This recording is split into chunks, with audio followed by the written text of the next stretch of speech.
Hello everyone, आप लोग का बहुत बहुत स्वागत है स्टडी पॉइंट यूट्यूब चैनल पर। I welcome you all to study point. और आज के इस पर्टिकुलर वीडियो सेशन में हम लोग डिस्कस करेंगे साइंस के कुछ बहुत ही इंपॉर्टेंट 25 क्वेश्चन जो कि आपके आने वाले एग्जाम के लिए इंपॉर्टेंट है। साइंस की जो प्लेलिस्ट बनी हुई है उन वीडियोज़ की सीरीज़ का ये नेक्स्ट पार्ट है जिसमें इंपॉर्टेंट क्वेश्चन को डिस्कस किया गया है और ऐसे क्वेश्चन हैं जो कि एग्ज़ाम में बार बार पूछे जाते हैं। साइंस, मैथ्स, रीजनिंग, जीके और करंट अफेयर की प्लेलिस्ट बनी हुई है, तो आप उन वीडियोस को ज़रूर देखिएगा। और 25 क्वेश्चन में से आप कितने क्वेश्चन सही हुए हैं इसका आंसर आप लोग कमेंट सेक्शन में बता सकते हैं। और अगर आपको किसी भी क्वेश्चन का आंसर आता है तो भी उसका आप रिप्लाई कमेंट सेक्शन में कर सकते हैं। और डिस्क्रिप्शन बॉक्स में साइंस के कुछ इंपॉर्टेंट वीडियोज़ का लिंक दिया हुआ है, तो आप उन वीडियोज़ को ज़रूर देखिएगा।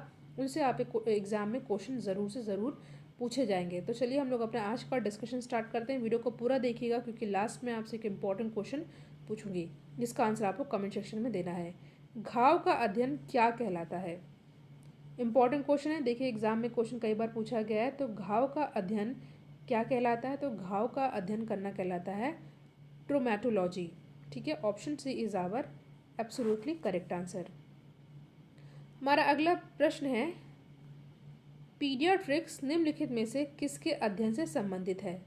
आपके सामने चार ऑप्शन है, अस्थि रोग, हृदय रोग, शिशु रोग या नेत्र रोग। तो इस क्वेश्चन का करेक्ट आंसर हो जाएगा ऑप्शन नंबर सी, शिशु रोग। ठीक है, पीडियाट्रिक्स चिकित्सा विज्ञान की एक शाखा है जिसके अंतर्गत शिशुओं एवं बच्चों से संबंधित रोगों का अध्ययन किया जाता है। अगले प्रश्न पे हम लोग आते हैं। क्वेश्चन है आपके सामने, जीव की आंतरिक संरचना का अध्ययन करने वाला शास्त्र क्या कहलाता है? शरीर रचना विज्ञान, कृषि विज्ञान या एग्रोलॉजी या मनोविज्ञान। तो इस क्वेश्चन का हमारा सही आंसर हो जाएगा ऑप्शन नंबर ए, शरीर रचना विज्ञान। ठीक है, इंटरनल मॉर्फोलॉजी या शरीर रचना विज्ञान। इंपॉर्टेंट क्वेश्चन है, चींटियों का अध्ययन को हम क्या कहते हैं? तो चींटियों के अध्ययन को हम लोग कहते हैं मर्मिकोलॉजी। ठीक है, option number A is our correct answer. कीट विज्ञान की वह शाखा है जो कि चींटियों को वैज्ञानिक अध्ययन करती है, इसे मर्मिकोलॉजी भी कहते हैं, यानी कि ऑप्शन ए। ठीक है, प्राणी विज्ञान की वह शाखा जो कि उभयचरों जैसे कि मेढक, ठीक है, तथा सरीसृपों का अध्ययन करती है, उसे हम लोग क्या कहते हैं? उसे हम लोग कहते हैं हर्पेटोलॉजी। ठीक है, हर्पेटोलॉजी। ठीक है, जीव विज्ञान की वह शाखा जो कि सूत्र कृमि या गोल कृमि का अध्ययन करती है, उसे हम लोग क्या बोलते हैं? उसे हम लोग बोलते हैं निमेटोलॉजी। ठीक है, पक्षियों के घोंसले का अध्ययन कहलाता है नीडोलॉजी। सब आपको अच्छे से याद कर लेना। फिलहाल ऑप्शन ए हो जाएगा हमारा सही आंसर। नेक्स्ट क्वेश्चन है, कौन सा अंग वसा को तोड़कर कोलेस्ट्रॉल बनाता है? Most important question. There is 4 option given, आंत, यकृत, फेफड़ा या विक्र। तो इस क्वेश्चन का करेक्ट आंसर हो जाएगा ऑप्शन नंबर बी। ठीक है, यकृत। ठीक है, यकृत कोशिकाएं वसा उपापचयों में महत्वपूर्ण भूमिका निभाती हैं। ये वसा को तोड़कर कोलेस्ट्रॉल बनाती हैं। कोलेस्ट्रॉल एक प्रख्यात लिपिड भी है क्योंकि मनुष्य के हृदय रोगों से इसका सीधा संबंध होता है। तो यहाँ पे ऑप्शन बी हो जाएगा हमारा सही आंसर। हमारा अगला प्रश्न है, निम्नलिखित में से कौन सा मेरुरज्जु का एक महत्वपूर्ण कार्य है? तो यहाँ पे हमारा जो क्वेश्चन है उस क्वेश्चन का करेक्ट आंसर आएगा ऑप्शन नंबर सी, प्रतिवर्ती क्रियाओं का नियंत्रण। तो ऑप्शन नंबर सी हो जाएगा हमारा करेक्ट आंसर। ये क्वेश्चन इंपॉर्टेंट है, एग्जाम में पूछा गया है। ठीक है, और जो वसा को तोड़ने, जो मैंने इससे पहले क्वेश्चन डिस्कस किया था, कौन सा अंग वसा को तोड़कर कोलेस्ट्रॉल बनाता है, ये भी क्वेश्चन कई बार एग्जाम में पूछा गया है। नेक्स्ट क्वेश्चन है, निम्न में से कौन सा अग्र मस्तिष्क का हिस्सा नहीं है?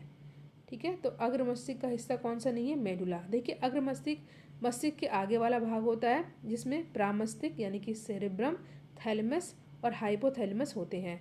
मेडुला जो हमारा हिंड यानी कि पश्च मस्तिष्क का हिस्सा होता है। तो ऑप्शन नंबर ए हो जाएगा यहाँ पे हमारा सही आंसर। हथेली में पाए जाने वाली हड्डी का नाम क्या है? हथेली में पाए जाने वाली हड्डी का नाम होता है मेटाकार्पल। ठीक है, मेटा कलाई के जोड़ में पाई जाने वाली हड्डियों के समूह को कार्पल एवं हथेली की हड्डियों को मेटाकार्पल हड्डी कहते हैं। ठीक है, मानव शरीर संरचना में कौन सी दूसरी सबसे बड़ी ग्रंथि होती है?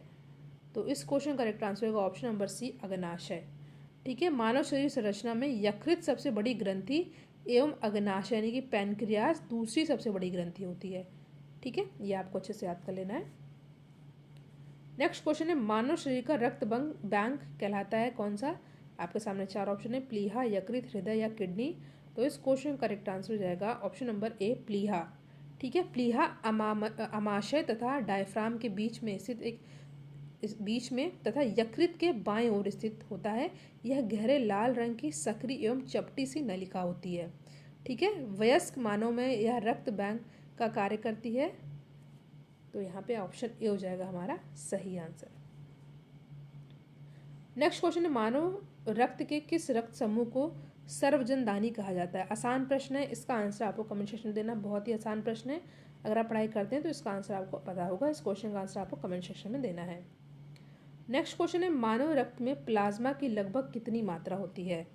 मानव रक्त में प्लाज्मा की कितनी मात्रा होती है ये आपको बताना है। आपके सामने 4 ऑप्शन दिया हुआ है और इस क्वेश्चन का हमारा सही आंसर हो जाएगा ऑप्शन नंबर बी, 55 से 60%। ठीक है, देखिए प्लाज्मा मानव रक्त के पीले रंग का तरल घटक होता है जिसमें पूर्ण रक्त की रक्त कोशिकाएं सामान्य रूप से विलंबित रहती हैं। यह कुल रक्त का मात्र 55 या 60% होता है। ठीक है, रक्त लाल दिखाई देने का कारण क्या है? आसान प्रश्न है और इस क्वेश्चन का करेक्ट आंसर होगा होमोग्लोबिन। ठीक है, हीमोग्लोबिन कशेरुकी प्राणियों की लाल रक्त कोशिकाओं तथा कुछ अकशेरुकी प्राणियों के ऊतक में पाया जाने वाला लौह युक्त यानी कि आयरन प्रोटीन होता है। और इसके रासायनिक संयोजन में ग्लोबिन नामक प्रोटीन होता है और जो हीम होता है ये लाल रंग का पदार्थ से जुड़ा होता है। ठीक है, रुधिर यानी कि रक्त का लाल रंग हीम के कारण ही होता है, हीमोग्लोबिन। और ये भी हम लोग कह सकते हैं कि हीमोग्लोबिन एक सब्सटेंस होता है जो कि हमारे पूरे शरीर में रक्त को ट्रांसपोर्ट करने का यानी कि ब्लड को पूरे पार्ट में, बॉडी पार्ट में पहुंचाने का कार्य करता है। नेक्स्ट क्वेश्चन है मानव शरीर में रक्त का आयतन शरीर के भार का लगभग कितना प्रतिशत होता है? तो ये होता है कितना प्रतिशत? ये होता है 7%। ठीक है, ऑप्शन नंबर डी हो जाएगा हमारा सही आंसर। नेक्स्ट क्वेश्चन है औसतन एक मानव शरीर में रक्त का भार शरीर की तुलना में लगभग कितना होता है? आपके सामने 4 ऑप्शन है और यहाँ पे हमारा सही आंसर हो जाएगा 7 से 8%। ऑप्शन नंबर ए हो जाएगा हमारा करेक्ट आंसर और ये क्वेश्चन भी इम्पॉर्टेंट है। अगले क्वेश्चन पे हम लोग आते हैं, रक्त का पीएच कितना होता है? ठीक है, पीएच वैल्यू आपसे पूछिए तो रक्त की पीएच वैल्यू कितनी होती है? ये होती है 7.4%। आसान प्रश्न, 7.4% ये होता है। सॉरी, परसेंट नहीं, रक्त की पीएच वैल्यू 7.4 होती है। ठीक है, परसेंट नहीं, 7.4। ठीक है, रक्तचाप किस पर निर्भर करता है? तो चाप निर्भर करता है सिस्टोलिक बल पे, हृदय निर्गम पे, परिधीय प्रतिरोध पे, यानी कि इनमें से सभी पे। तो ऑप्शन नंबर डी हो जाएगा हमारा सही आंसर। नेक्स्ट क्वेश्चन है टाइलिन एंजाइम का संबंध किससे है? टाइलिन एंजाइम का संबंध किससे? आपके सामने 4 ऑप्शन दिया हुआ है तो इस क्वेश्चन का करेक्ट आंसर हो जाएगा ऑप्शन नंबर सी, लार से। मोस्ट इंपॉर्टेंट क्वेश्चन, बहुत ही ज़्यादा इंपॉर्टेंट क्वेश्चन है, याद कर लीजिएगा। टाइलिन एंजाइम का संबंध होता है किससे? लार से। देखिए टाइलिन, ठीक है, मानव तथा कुछ अन्य जंतुओं के लार ग्रंथियों द्वारा स्त्रावित एक एंजाइम होता है। यह एक प्रकार का एमाइलेज एंजाइम होता है। यह स्टार्च को शुगर में परिवर्तित कर देता है। ठीक है, तो यहाँ पे ऑप्शन सी हो जाएगा हमारा करेक्ट आंसर। है ये टाइलिन, बट इसकी स्पेलिंग क्या होती है? ये होती है PTYALIN। पी हमारा यहाँ पे साइलेंट होता है। ठीक है, मनुष्यों में यूरिया किससे बनता है? मनुष्यों में यूरिया किस में बनता है? आपके सामने 4 ऑप्शन है तो ये बनता है यकृत में। ठीक है, यकृत में। अगला प्रश्न है आपके सामने, प्रकाश संश्लेषण की क्रिया में प्रकाश ऊर्जा किस में बदलती है? आसान प्रश्न है, प्रकाश ऊर्जा बदलती है रासायनिक ऊर्जा में। तो यहाँ पे ऑप्शन नंबर बी हो जाएगा करेक्ट आंसर और ये इंपॉर्टेंट हुई है। ठीक है, प्रकाश संश्लेषण की क्रिया में प्रकाश ऊर्जा यानी कि लाइट एनर्जी रासायनिक ऊर्जा यानी कि केमिकल एनर्जी बदलती है। सौर ऊर्जा का वह भाग जो सूर्य से पृथ्वी पर आता है दव स्पेक्ट्रम कहलाता है और इसका कुछ भाग ही प्रकाश संश्लेषण में प्रभावी होता है। नेक्स्ट क्वेश्चन है, निम्नलिखित में से किसमें प्रकाश ऊर्जा रासायनिक ऊर्जा में परिवर्तित होती है। अभी मैंने आपसे डिस्कस किया श्वसन, किरणन, प्रकाश संश्लेषण या प्रकाश श्वसन। इसका आंसर आप लोग कमेंट सेक्शन में दीजिए। अभी जस्ट मैंने आपसे इस क्वेश्चन को डिस्कस किया है। नेक्स्ट क्वेश्चन है, निम्न में से कौन सा सही सुमेलित नहीं है। ध्यान दीजिएगा, कौन सही सुमेलित नहीं है ये पूछा है। 4 ऑप्शन आपके सामने दिया हुआ है। इस क्वेश्चन को ध्यान से पढ़ेगा, इसमें आपसे कुछ इंपॉर्टेंट फैक्ट भी बताऊंगी।